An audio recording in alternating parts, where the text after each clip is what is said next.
জানানো হবে নববর্ষের শুভেচ্ছা বার্তা। হ্যাঁ, তাহলে আর দেরি কেন?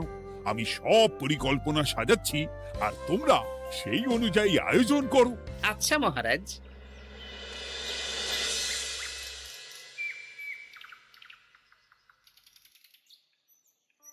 নে নে, কি কি মালপত্র আছে চটপট পড়ে নে, বিকেলের মধ্যে বাড়ি দিয়ে আসবো। আচ্ছা ঠিক আছে, দাঁড়ান আগে পড়ে দেখে নি। চাল 2 কুইন্টাল, মুগ ডাল 1 কুইন্টাল, মুসুর ডাল 1 কুইন্টাল, আটা 50 কেজি, ময়দা 50 কেজি, সর্ষের তেল 45 কেজি, নুন 10 কেজি, পোস্ত 5 কে।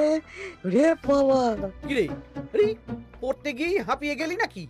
কি মন্ত্রী মশাই, এটা দেখছি পুরো বড় বড় বিয়ে বাড়ি থেকে বড় ফর্দ।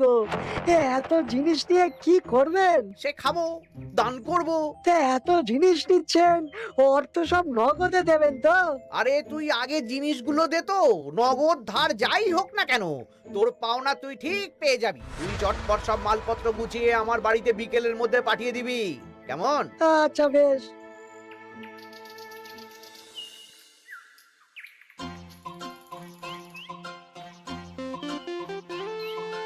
যাই, এবার মুদির দোকানে যাই। সারা রাজ্যকে শরবত খাওয়াতে হবে। আগে থেকে নুন চিনির ব্যাপারটা বলে আসি।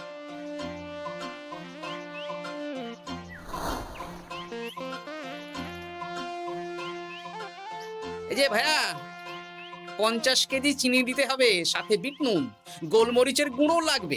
এখন গোপাল দাদা, আমার নিঃশ্বাস ফেলার সময় নেই, তুমি বরং পরে এসো। কেন গো, দোকানে তো আমি একটা লোকও দেখতে পাচ্ছি না, তা তোমার ব্যস্ততা কিসে?